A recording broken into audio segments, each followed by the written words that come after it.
Hello students of 9th standard, welcome to the English class। इससे पहले हमने third unit Mohan and his Veena complete किया था। आज हम उसकी वर्कबुक की एक्सरसाइज करेंगे। फर्स्ट क्वेश्चन जो है वो एक्सट्रैक्ट में से है और एक्सट्रैक्ट आपका लेसन में पढ़ा हुआ ही है। उसका फर्स्ट क्वेश्चन है, how can you say that music was in Mohan's blood. हम ऐसा कैसे कह सकते हैं कि म्यूज़िक जो था वो मोहन के ब्लड में ही था। ब्लड में था मतलब बचपन से ही वो उसको म्यूज़िक का शौक़ कैसे हुआ, ये हमको बताना है। तो इसका आंसर फर्स्ट लाइन में है, music was in Mohan's blood because Mohan was born into a family of musicians. Music was in his blood, he grew up with musicians।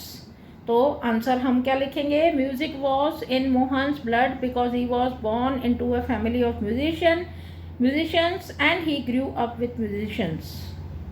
Second question है, what was Mohan initially trained in. Mohan सबसे पहले किस में प्रशिक्षित हुआ, उसने किसका प्रशिक्षण लिया। Mohan was initially trained in vocal music, मतलब गीत गाने में उसने पहले प्रशिक्षण लिया। थर्ड क्वेश्चन है, which instrument did Mohan play. Mohan ने कौन से इंस्ट्रूमेंट्स बजाए। Mohan played the violin and the sitar. Fourth question है, which instrument did Mohan play for 3 years। Mohan ने 3 साल तक कौन सा वाद्य यंत्र बजाया। Mohan played the sitar for 3 years। उसने सितार पर 3 साल प्रैक्टिस की, उसके बाद उसने गिटार शुरू की थी और उस पर भी उसने 2 साल बहुत मेहनत करी। नेक्स्ट एक्सट्रैक्ट है, उसमें से एक ही क्वेश्चन है, when was Mohan attracted to guitar. Mohan guitar की तरफ कब अट्रैक्ट हुआ। कब हुआ था, हमने लेसन में पढ़ा था कि जब एक जर्मन लेडी उसके पिताजी से म्यूज़िक सीखने आई थी, तब से उसको गिटार का अट्रैक्शन हुआ। तो आंसर लिखेंगे, Mohan was attracted to the guitar when a German lady came to stay with his family to learn music from his father. Third extract है, उसका first question, what did Mohan's aunty से। मोहन की aunty ने क्या कहा। Mohan's aunty said that, last line में है देखो, Mohan's aunty said that his father did not approve of his love for guitar. Next question, what did a family member say about the guitar. A family member said that the guitar did not have the effect which Indian instruments have and it was not from India. Family के member ने क्या कहा था कि guitar में वो प्रभाव नहीं है जो कि भारतीय वाद्य यंत्रों में होता है, और दूसरी बात खास कि ये भारतीय वाद्य यंत्र भी नहीं है। थर्ड है, what was practice in Mohan's family. Mohan की फैमिली में किसका अभ्यास किया जाता था। Sitar, vocals and classical violin were practice in Mohan's family. इसी तरह फोर्थ एक्सट्रैक्ट के क्वेश्चंस पर आते हैं हम। फर्स्ट क्वेश्चन है, what did Mohan's mother do. Mohan की मदर ने क्या किया। Mohan's mother came to his help. Mohan की मदर उसकी हेल्प करने आई एंड डिक्लेयर्ड, और कहा that he should follow his hearts desire, कि उसको अपने दिल की इच्छा पूरी करनी चाहिए। मतलब उन्होंने अपने बेटे को फेवर किया। Why was Mohan overjoyed. Mohan को बहुत ज़्यादा खुशी क्यों हुई। मोहन को बहुत ज़्यादा खुशी इसलिए हुई थी कि उसके फादर ने उसको सपोर्ट करना शुरू किया था। Mohan was overjoyed because his father started supporting him. Next है, what did Mohan decide to do. Mohan decided to modify the guitar. मतलब मोहन ने क्या करने का निश्चय किया, उसने कहा कि मैं गिटार में ही परिवर्तन करूंगा, उसका आधुनिकीकरण करके उसमें मैं उसको नए तरीके से बनाऊंगा जिससे वो भारतीय यंत्र की तरह बज सके। नेक्स्ट है what did Mohan try to do with the guitar, Mohan ने गिटार के साथ क्या ट्राई किया। Mohan tried to make the guitar suitable for playing pure Indian classical music, Mohan ने गिटार को ऐसा बनाने का प्रयास किया, इस योग्य बनाया कि वो भारतीय शास्त्रीय संगीत उस पर बजा सके। तो इस तरह से हमने 4 एक्सट्रैक्ट किए हैं और बाकी के एक्सट्रैक्ट जो हैं 10 हैं टोटल, उसमें से हमने 4 किए हैं। बाकी 6 एक्सट्रैक्ट के क्वेश्चन आंसर हमको इसी तरह से इस पैराग्राफ में से, छोटे से पैराग्राफ में से हमको ढूंढने हैं और लिखने हैं। नेक्स्ट क्वेश्चन है use the set of words in your own sentence. इसका मतलब है नीचे दिए हुए जो वर्ड्स हैं, सेट दिया हुआ है, 2 2 3 3 वर्ड दे रखे हैं, उनको हमें क्या करना है, सेंटेंस बनाने हैं। जैसे फर्स्ट है एंटर और गैदरिंग। एंटर माना प्रवेश करना, गैदरिंग माना लोगों का इकट्ठा होना। तो इसका हमने सेंटेंस बनाया as I entered I saw a huge gathering at the party. इसका मतलब है जैसे ही मैंने प्रवेश किया तो मैंने देखा कि पार्टी में काफ़ी लोग इकट्ठे हुए थे। मॉडिफाई एफर्ट, ये तो हम लेसन में से भी बना सकते हैं, पढ़ा भी है। Mohan put too much efforts to modify his veena, Mohan ने बहुत ज़्यादा प्रयास किए अपनी वीणा को मॉडिफाई करने के लिए। Performance ceremony, on basis of performance of the standards award ceremony was kept to appreciate them, अर्थात स्टूडेंट्स के, सॉरी एक वर्ड का मिस्टेक है इसमें, स्टैंडर्ड्स लिखा है जबकि स्टूडेंट्स होना चाहिए। On basis of the performance of the students award ceremony was kept to appreciate them. तो यहाँ जो आपको स्क्रीन पे दिख रहा है उसमें आप थोड़ा सा चेंज कर लेंगे कि परफॉर्मेंस, विद्यार्थियों के परफॉर्मेंस के बेस पर उनकी प्रशंसा करने के लिए अवार्ड सेरेमनी रखी गई। विनर और practice, too much practice makes the person winner, बहुत ज़्यादा अभ्यास जो है इंसान को जीत दिलाता है या उसको विजयी बनाता है। नेक्स्ट है अप्रूव और डिटरमाइंड। अप्रूव मतलब मंजूर करना और डिटरमाइंड माना दृढ़ निश्चय। The government will approve the building plans only after the land is determined, जब गवर्नमेंट जो है वो बिल्डिंग के प्लान को अप्रूव तब, मंजूरी तब देगी जब लैंड निश्चित हो जाएगी। अभी बाकी के जो वर्ड्स हैं इसी तरह से आप करते आ रहे हो, first lesson, second lesson, third lesson, तो बाकी जो वर्ड्स के सेट हैं वो आप कर सकते हैं अपने ओन सेंटेंसेस बनाकर, और आपको यहाँ पे दिए हुए भी हैं। नेक्स्ट क्वेश्चन है third, write who said to whom the following sentences. नीचे दिए गए सेंटेंसेस किसने किससे कहे। अगर आप सेंटेंस ध्यान से लेसन पढ़ा है तो आपको तुरंत आंसर आ जाना चाहिए। फर्स्ट है I want to play the guitar only. मैंने आपको लेसन पढ़ाते पढ़ाते भी ध्यान दिलाया था ये चीज़ कि हर लेसन में से ये क्वेश्चन आपका आ रहा है हु सेड टू हुम। तो ये वर्ड्स किसने किससे कहे। I want to play the guitar only, answer है मोहन सेड टू हिमसेल्फ, मैं केवल गिटार ही बजाऊंगा या गिटार ही बजाना चाहता हूँ, ये सेंटेंस उसने अपने आप से ही कहा था। दूसरा है the guitar does not have the effect which our instruments do and moreover it is not from India. ये किसने कहा था, one of the family member to Mohan, ये वाक्य मोहन के परिवार में से किसी सदस्य ने कहा था। और थर्ड है do you know your father does not approve of your love for the guitar. Mohan's aunty, अभी अभी हमने एक्सट्रैक्ट में भी ये क्वेश्चन किया था। Mohan's aunty said to Mohan let him follow his heart's desire, उसको उसकी दिल की इच्छा पूरी करने दो। ये सेंटेंस उसकी मदर ने कहा था, किसको, बाकी के फैमिली मेंबर्स को। क्यों, क्योंकि सब उसकी आलोचना कर रहे थे इसीलिए, और उसको डिप्रेस कर रहे थे इसीलिए उसकी माँ ने उसका फेवर किया, साइड लिया और बाकी के फैमिली मेंबर्स से कहा था। नेक्स्ट है you need to work very hard with the new instrument तुमको इस इंस्ट्रूमेंट के साथ काफ़ी कड़ी मेहनत करनी पड़ेगी। तो ये बात कही थी a relative said to Mohan, जब उसने परफॉर्म किया था अपनी गिटार पर प्रोग्राम में, तो उसको उसके रिलेटिव ने कही थी। This instrument will become my face to the world. ये इंस्ट्रूमेंट एक मेरा चेहरा बनकर विश्व के सामने आएगा। ये दृढ़ निश्चय जब कर लिया था मोहन ने, तब ये बात उसने अपने आप से कही थी। Mohan said to himself. Next question है fourth, fill in the blanks choosing the correct word from the brackets. First है, उसमें ब्रैकेट में वर्ड्स हैं वोकल, म्यूजिशियंस और इनिशियली। वोकल माना गाना, म्यूजिशियन संगीतकार, और इनिशियली माना शुरुआत में। Music was in his blood, he grew up with musicians. संगीतकारों के बीच में वो पलकर बड़ा हुआ।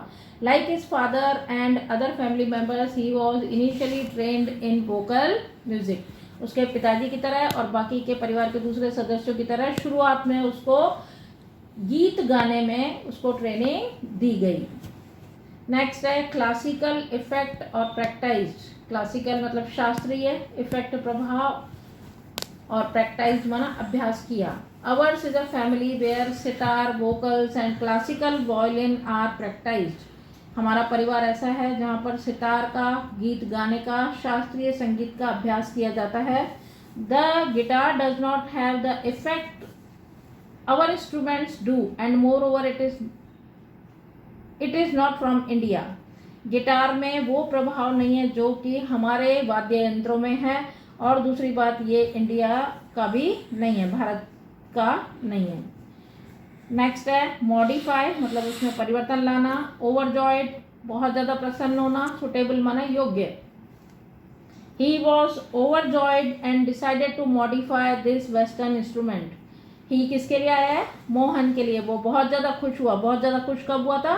जब उसने उसके पिताजी ने उसको बहुत ज़्यादा सपोर्ट करना शुरू किया था, तो उसने उसको मॉडिफाई, इस वेस्टर्न पश्चिमी वाद्य यंत्र को मॉडिफाई मतलब उसका आधुनिकीकरण या उसमें परिवर्तन लाने का निश्चय किया।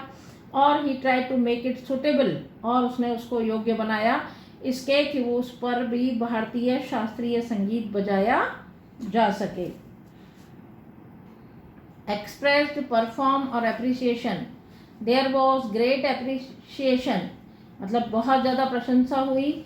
Mohan too expressed his wish to perform.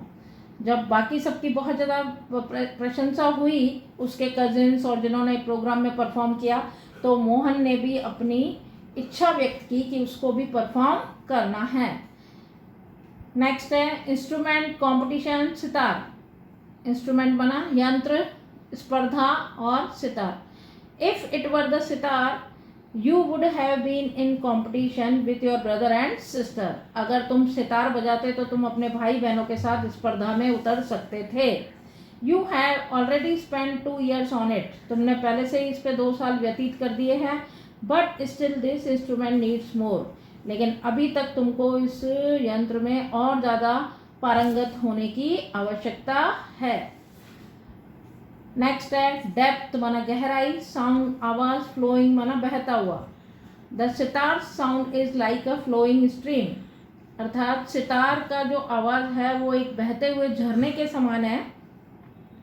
Your instrument does not have that depth, अर्थात तुम्हारे यंत्र में वो गहराई नहीं है। गहराई माना तुम्हारे इस यंत्र से निकलने वाली आवाज जो है वो दिल को छूने वाली नहीं है। और लास्ट है श्योर, डिटरमाइंड और फेस। हर किसी लाइन के 3 आपको वर्ड्स दे रखे हैं, वो 3 सही जगह पर हमको सेट करके और फिर से उसको लिखना है। This instrument will become my face to the world. ये इंस्ट्रूमेंट जो है विश्व के सामने मेरा चेहरा बनकर आएगा। आई एम श्योर, मुझे इस बात का पूरा विश्वास है। I am going to make it big, very big. He was determined. उसने कहा कि मुझे इस बात का विश्वास है, मैं इसे बड़ा बनाऊंगा, बहुत बड़ा बनाऊंगा, और उसने इस बात का दृढ़ निश्चय कर लिया। अभी और भी हैं 3। Turning point, doubled, incident. Turning point माना जिंदगी का मोड़, और डबल्ड माना दुगना कर देना, और घटना incident. This incident took place when Mohan was only 16 years of age. इस घटना ने स्थान लिया जब मोहन 16 साल का था. It was the turning point in his life. ये उसकी ज़िंदगी का मोड़ था. मोहन doubled his रियाज. मोहन ने उसका अभ्यास जो है संगीत का प्रैक्टिस उसने डबल कर दिया और कम से कम दिन में 10 घंटे वो अभ्यास करने लगा. 9th है टेक्निक, इनकॉर्पोरेट और एस्पेक्ट्स. टेक्निक माना तकनीक, इनकॉर्पोरेट माना डालना, एस्पेक्ट्स पहलू. He also studied other aspects of the guitar. उसने गिटार के दूसरे पहलुओं का भी अध्ययन किया. He decided to incorporate the speciality, technique and sound of every instrument into the guitar. उसने दूसरे वाद्य यंत्रों की विशेषता, तकनीक और आवाज़ जो है वो अपनी गिटार में डालने की कोशिश की और उसको मॉडिफाई किया. नेक्स्ट है एक्सप्रेस, इम्पॉर्टेंट और विजन. एक्सप्रेस माना व्यक्त करना, महत्वपूर्ण और नज़रिया. विजन मतलब नज़रिया. Not only the sound that my instrument produces is important. मेरा जो इंस्ट्रूमेंट है वो जो साउंड उत्पन्न कर रहा है, जो आवाज़ स्वर जो उसमें से निकल रहा है वो उतना इम्पोर्टेंट नहीं है. नहीं, वो केवल वही इम्पोर्टेंट नहीं है बल्कि but it must also express my vision. उससे वो उतना ही इम्पोर्टेंट है, उसके साथ साथ उस जो उसमें से स्वर निकल रहा है उसमें से मेरा विजन, मेरा दृष्टिकोण, मेरा नज़रिया वो भी दूसरों को पता चलना चाहिए. मेरे मतलब जो आवाज़ में क्या है, दर्द है, खुशी है, वो सब लोगों को फील करें, ऐसी आवाज़ निकलनी चाहिए. नेक्स्ट है 5th question. Correct the underline part and rewrite the paragraph. Underline words जो हैं उनको करेक्ट करो और फिर से लिखो.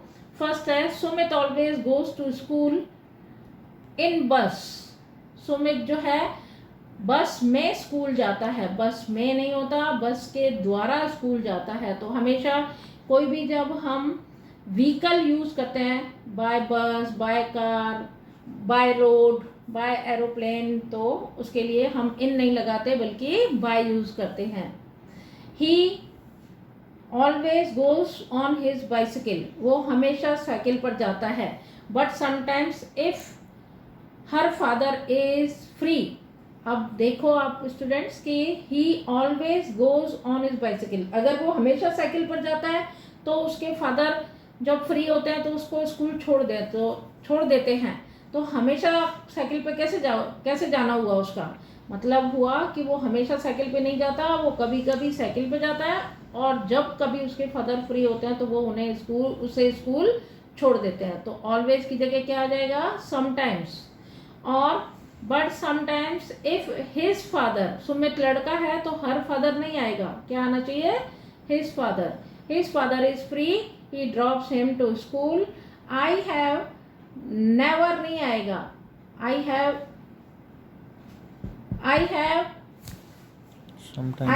sometimes seen him with his father. मैंने उसको अपने पिताजी के साथ कभी नहीं देखा. मैंने उसके पिताजी के साथ उसको कभी कभी देखा है. नेवर की जगह फिर से यहाँ पे क्या आएगा, समटाइम्स.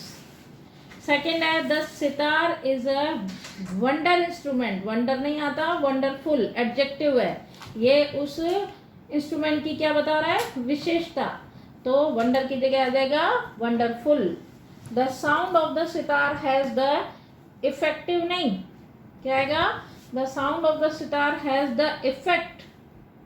इफेक्टिव का मतलब हो जाएगा प्रभावशाली.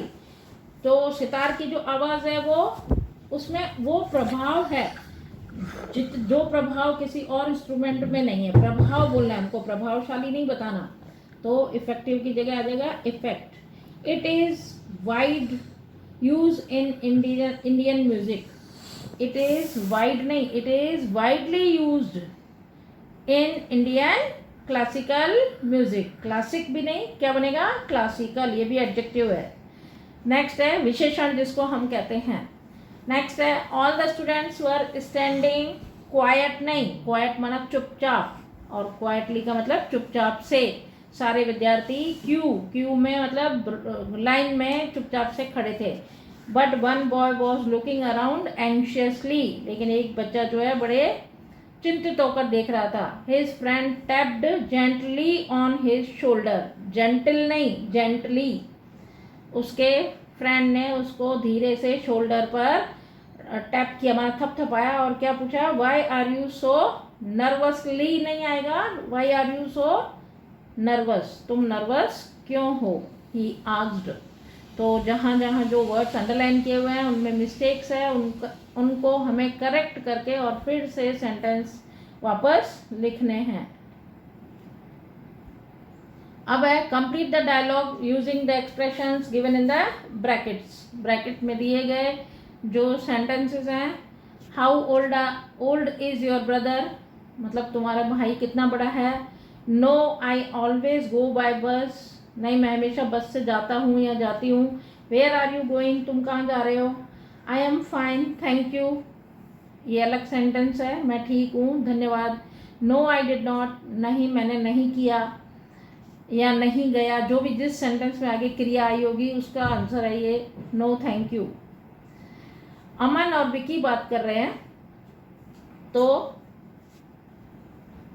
इसमें अमन का जो सेंटेंस है वो ब्लैंक है, मतलब हमको ब्लैंक में भरना है, ऊपर से जो ब्रैकेट में वर्ड दे रखे हैं उसमें से देखकर भरना है। तो विकी आंसर दे रहा है क्या, टू द मार्केट, मतलब मार्केट। इसका मतलब है कि अमन ने क्या क्वेश्चन पूछा होगा जिसका विकी ने जवाब दिया कि मार्केट। तो अमन ने पूछा होगा वेयर आर यू गोइंग, तुम कहाँ जा रहे हो, विकी का जवाब आ गया टू द मार्केट, स्थान ही बताएगा ना। नेक्स्ट है पुलिसमैन और राम बात कर रहे हैं, तो इसमें पुलिसमैन ने पूछा did you see the thief, Ram से पूछा कि क्या तुमने चोर को देखा, तो राम कह रहा है क्या, नो आई डिड नॉट, है ना, नो आई डिड नॉट नीचे वाली लाइन में है, तो no I did not meet दे रखा है, मीट नहीं आएगा, नो आई डिड नॉट, इतना ही है, समझ गए। नेक्स्ट है आमी, how old is your brother, अमी पूछ रही है किरण से कि तुम्हारा भाई कितना बड़ा है। वो कैसे हमको पता चला, जब किरण ने आंसर दिया oh he is just 6 years old, कि ओ वो तो केवल 6 साल का है। तो ये जो आंसर था किरण का आंसर था, इसका क्वेश्चन हमको कैसे आया कि जब उसने बताया कि मैं वो तो केवल 6 साल का है, तो ये बात किसके लिए हो रही है, किसी बच्चे की बात हो रही है कि ये 6 साल का है, इसीलिए वो क्वेश्चन आएगा how old is your brother, first जो दे रखा है ब्रैकेट में। नेक्स्ट है फोर्थ, हेतल और मीरा बात कर रही है, will you have some biscuits, क्या तुम कुछ बिस्किट्स खाओगी, तो मीरा कहती है no thank you, last no thank you माना नहीं मुझे नहीं खाना धन्यवाद। और फिफ्थ है Mrs Sharma, how are you feeling now Mrs Patel, how are you feeling now Mrs Patel, Mrs Sharma पूछ रही है कि मिसेस पटेल से कि अब आप कैसा फील कर रहे हो, तो मिसेस पटेल जवाब क्या देंगी, I am fine thank you, मैं अभी ठीक हूँ और धन्यवाद। I am fine thank you भी है साथ में, इसमें आपको आंसर में आई एम फाइन खाली दिखा रखा है, लेकिन इसके साथ थैंक यू भी है, वो भी आपको ऐड करना है। नेक्स्ट है Pratik, do you drive to office, Pratik पूछ रहा है अमन से कि क्या तुम ऑफिस ड्राइव करके जाते हो, तो अमन कहता है no I always go by bus, मैं ड्राइव करके नहीं जाता, मैं हमेशा बस से ही जाता हूँ। मैच, हर आपके एक्सरसाइज में हर लेसन के पीछे जो पूरा पैटर्न है एक्सट्रैक्ट वाला, who said to whom, words के सेंटेंसेस बनाना, मैच करना, ये सब ही है। तो अब आपको 3 लेसन के आप अभी कर लेंगे तो आपको प्रैक्टिस हो जानी चाहिए और आपको इजी लगने चाहिए कि किस तरह से हमें करना है। फर्स्ट है स्नेहा ऑफन प्लेस टेनिस, इसमें स्नेहा अक्सर टेनिस खेलती है, इसको अक्सर माना ज़्यादातर, जैसे वीक में 5 दिन वो खेलती है, 2 दिन नहीं खेलती, तो हम उसके लिए यूज़ कर सकते हैं ऑफन। इसको ऑफ्टन नहीं बोलेंगे, इसमें टी साइलेंट है, ऑफन। तो इसको हम कहेंगे frequency of action. Often, sometimes, never और ये ऑलवेज, ये जो वर्ड्स हैं इनको हम कहते हैं फ्रीक्वेंसी, वर्ड्स ऑफ फ्रीक्वेंसी। तो इसमें एक्शन की फ्रीक्वेंसी दिखाई जा रही है कि वो कब कब खेलती है, तो हम क्या बताएंगे, ज़्यादातर खेलती है, इसीलिए इसके साथ क्या जुड़ेगा, बी। सेकंड है सोहम कैन ड्राइव अ कार। सोहम जो है कार ड्राइव कर सकता है, मतलब सोहम को कार ड्राइव करना आता है, उसमें कार ड्राइव करने की योग्यता है। तो योग्यता बताने के लिए क्या आ जाएगा, एबिलिटी, एक्सप्रेसिंग एबिलिटी। थर्ड है Jay always comes late to office. Jay अक्सर ऑफिस लेट आता, हमेशा ऑफिस लेट आता है। तो मैंने अभी अभी आपको बताया था ऑफन, ऑलवेज, समटाइम्स, नेवर, ये जो वर्ड्स हैं ये एक्शन की फ्रीक्वेंसी बता रहे हैं, तो इसका भी, इसके साथ भी वही जुड़ेगा, frequency of action. Richa must tell the truth. Richa को सच बताना चाहिए, रिचा को सच बताना चाहिए। तो इसमें है कि इस समय ऐसी सिचुएशन है कि रिचा को पूरी बात सच सच बता देनी चाहिए। तो ये क्या है, आवश्यकता, एक्सप्रेसिंग नेसेसिटी। नेसेसिटी का मतलब होता है आवश्यकता, ज़रूरत। We won the match last week. हमने लास्ट वीक मैच जीता। ये क्या हो गया, describing past event. Last week मतलब क्या हो गया, पास्ट, भूतकाल, और भूतकाल की घटना थी, कौन सी घटना थी, मैच का होना, और उस मैच में हमने जीता। तो ये क्या हुआ, पीछे भूतकाल की घटना का वर्णन कर रहे हैं कि उसमें हमने मैच जीता था। नेक्स्ट है द चिल्ड्रन सैट क्वाइटली। बच्चे चुपचाप से शांति से बैठ गए। तो मतलब बच्चे कैसे बैठ गए, तो हम क्या कहेंगे, चुपचाप से बैठ गए। तो ये क्या बता रहा है, एक्सप्रेसिंग मैनर, बच्चों के बैठने का तरीका। मैनर का मतलब यहाँ पे क्या है, तरीका। कैसे बैठे, शांति से। कैसे बैठे, शोर मचाते हुए। तो ये उनके बैठने का क्या बता रहा है, तरीका। इसीलिए हमने क्या इसके साथ मैच किया है, एक्सप्रेसिंग मैनर। ये क्या है, जो मैच जिनके साथ हम कर रहे हैं, ABCD, ये कहलाते हैं लैंग्वेज फंक्शन। भाषा का क्या काम है हमको, वो सब इसमें देखना है। अब है complete the sentences with the function given in the brackets. अब जैसे आपने पिछले लास्ट क्वेश्चन में, 7th क्वेश्चन में मैच किया, उसमें अगर आपको सब समझ में आ गया तो आप इन वाक्यों को भी पूरा कर सकते हैं उसके अकॉर्डिंग। जैसे इसमें हमको मिहिर दे के बाकी ब्लैंक छोड़ दिया और दे दिया ब्रैकेट में एक्सप्रेसिंग एबिलिटी, अर्थात योग्यता व्यक्त करते हुए सेंटेंस को कंप्लीट करो।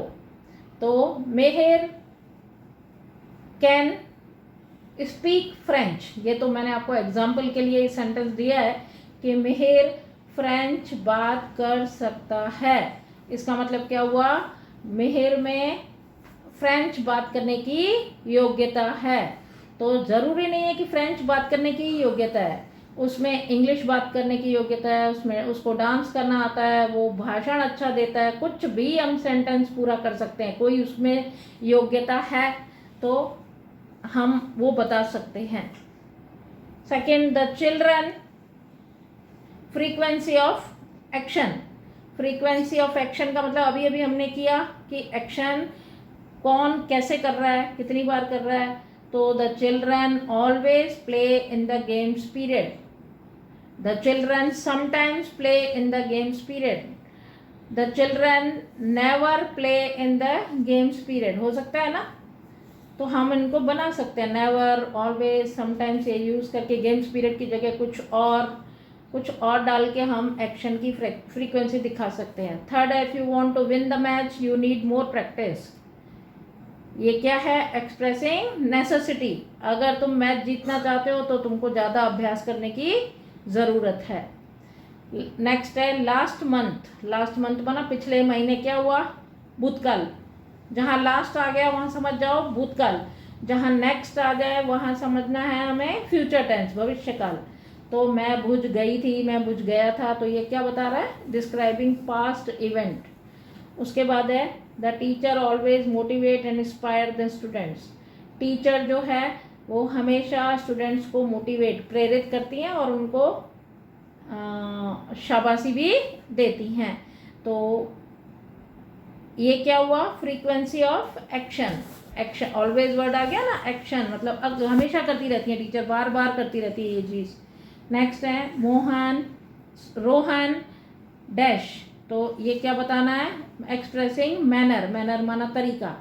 तो क्या लिख सकते हैं हम, तरीका माना मोहन ऑलवेज गोज बाय बस, Mohan always goes on foot, है ना। मोहन अक्सर जाता है, कैसे जाता है, पैदल जाता है, बाय बस जाता है।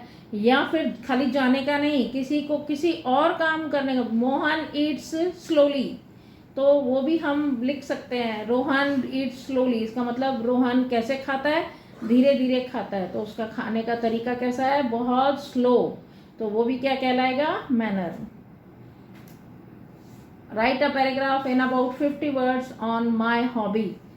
नेक्स्ट क्वेश्चन है आपका कि माय हॉबी पे आपको 50 शब्दों में एक पैराग्राफ लिखना है। पहले तो आपको लिखना है हॉबी क्या होती है, मेरी रुचि, मेरी रुचि किस में है, पहले तो बताना है हमको रुचि होती क्या है ना, कि जो आप फ्री टाइम मिलता है उसमें जो आप कार्य करते हैं और जो कार्य करना आपको अच्छा लगता है वो आपकी क्या होगी, हॉबी। तो मैनी हॉबीज़, बहुत सारी हॉबीज़ हो सकती हैं, ऐसा नहीं एक ही हॉबी हो, बहुत सारी हो सकती हैं। फिर इम्पोर्टेंस ऑफ हॉबी, अर्थात हॉबी का महत्व क्या है, आपकी हॉबी, योर हॉबी माना आपकी हॉबी क्या है। What do you do to maintain your hobby, आप अपनी उस हॉबी को मेंटेन करने के लिए क्या करते हो। How it is useful to you, वो आपके लिए कैसे उपयोगी है। इन सब प्रश्नों के जवाब देते हुए हमको एक पैराग्राफ लिखना है कि आपकी जो हॉबी है उसमें आप कैसे टाइम व्यतीत करते हो, क्या करते हो, कब करते हो, क्या बनाते हो, खेलते हो, जो भी करते हो आपको उसके बारे में लिखना है। Describe the picture in about 10 sentences. और अब आपका क्या है, 10 वाक्यों में आपको क्या करना है, सेंटेंस को पिक्चर को डिस्क्राइब करना है, 10 वाक्य लिखने हैं। अब आपको ये पिक्चर किसकी दिख रही है, टेबल्स लगी हुई हैं, बेंचेस लगी हुई हैं, बच्चे बैठे हुए हैं, टीचर खड़ी है, क्लास में ब्लैक बोर्ड है, नक्शा है, एक छोटी सी लाइब्रेरी जैसा बना हुआ है, तो गुजरात का नक्शा लगा हुआ है, एक घड़ी लगी हुई है। तो ये क्या है, आप क्या बता सकते हैं इसको देखकर कि ये एक क्लासरूम की पिक्चर है। एक स्टूडेंट एंटर हो रहा है, उसके पास बैग है, तो और एक जो स्टूडेंट है वो क्या कर रही है, ब्लैक बोर्ड पे कुछ ड्रॉ कर रही है। तो हमको ये डिस्क्राइब करना है, ये वर्णन करना है कि ये पिक्चर, पहले तो ये बताना है कि ये पिक्चर किसकी है, तो the picture of a classroom. और उस क्लासरूम की जो तस्वीर दी हुई है उसमें हमको क्या क्या दिख रहा है। There are tables, benches, the students are sitting, one student is entering in the class, there is a map of India, one student is writing on the blackboard, the teacher is teaching, है ना, teacher is standing and she is teaching, वो खड़ी भी हैं और पढ़ा रही हैं। तो जो जो चीज़ आपको दिखाई दे रही है, there is a small library in classroom, there are books in it, जो भी आपको दिखाई दे रहा है वो उसके आप सेंटेंसेस बनाएंगे, असेंबल करेंगे उनको, और फिर पैराग्राफ आपका पूरा हो जाएगा। बहुत सारे सेंटेंसेस बन सकते हैं और इस तरह से आपके हर लगभग लेसन में ये पिक्चर डिस्क्रिप्शन का क्वेश्चन आता ही है। तो आप अपने सेंटेंसेस बनाने भी, आप छोटे छोटे सेंटेंसेस बनाइए, बड़े बड़े नहीं बनाने हमें। तो यहीं पे आपका लेसन ख़त्म होता है और अब हम मिलेंगे नेक्स्ट लेसन में। Thank you.